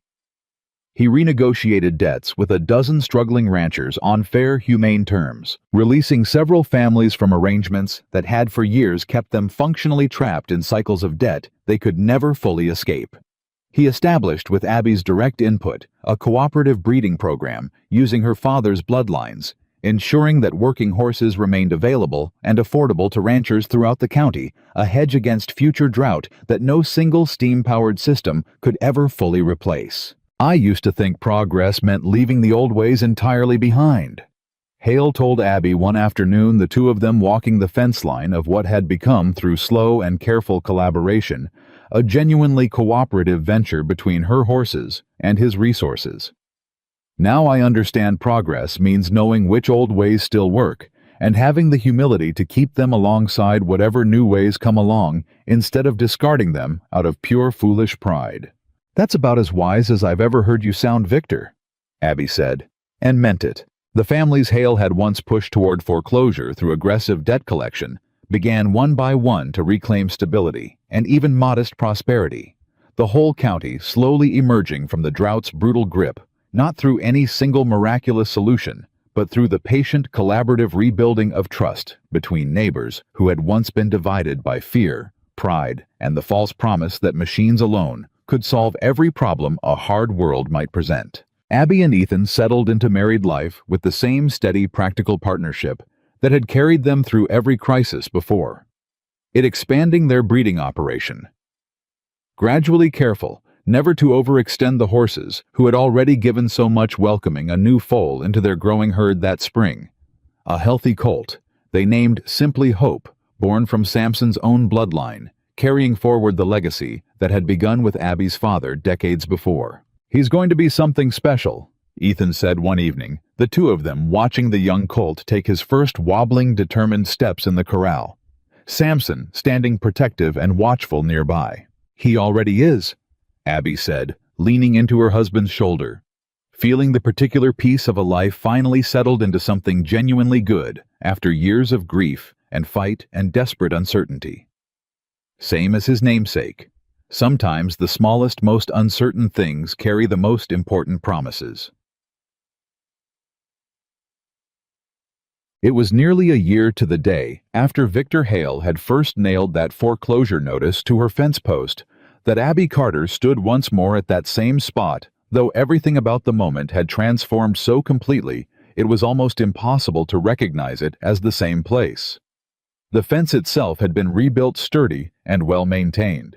The land beyond it, once cracked and dying under relentless drought, had greened slowly with the return of rain, cattle and horses alike grazing peaceful across pastures that had nearly been lost entirely to fear and desperation just 12 months before. Ethan came to stand beside her young Hope, trotting unsteady but determined at Samson's heels nearby, and together they looked out over land that represented not just survival, but genuine hard-won transformation. "Do you ever think about that day?" Ethan asked. "When Hale rode up here with 11 men and you stood your ground with nothing but your father's revolver and pure, stubborn refusal to be moved." "Every day," Abby admitted. "It taught me something I don't think I'd have learned any other way. That the things worth protecting are almost never the things the world tells you to value. Machines fail. Fortunes crumble. Even the strongest, most certain man's pride can be humbled clean through by circumstances he never saw coming.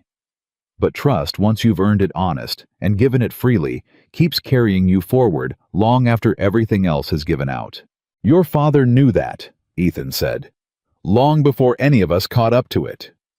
"He did," Abby agreed, watching young Hope stumble and right himself again, determined and unbroken despite his own uncertain, wobbling steps. "And now this whole county knows it too, however hard and however long it took them to finally see it clear." The drought had broken months before the rains finally returning to Kansas soil that had waited so long and so desperately for relief.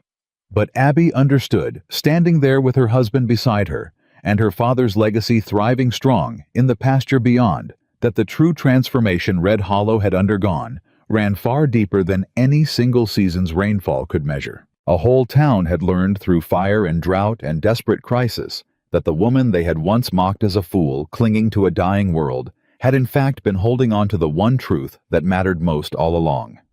Machines could fail, fortunes could crumble, pride could be humbled entirely to its knees.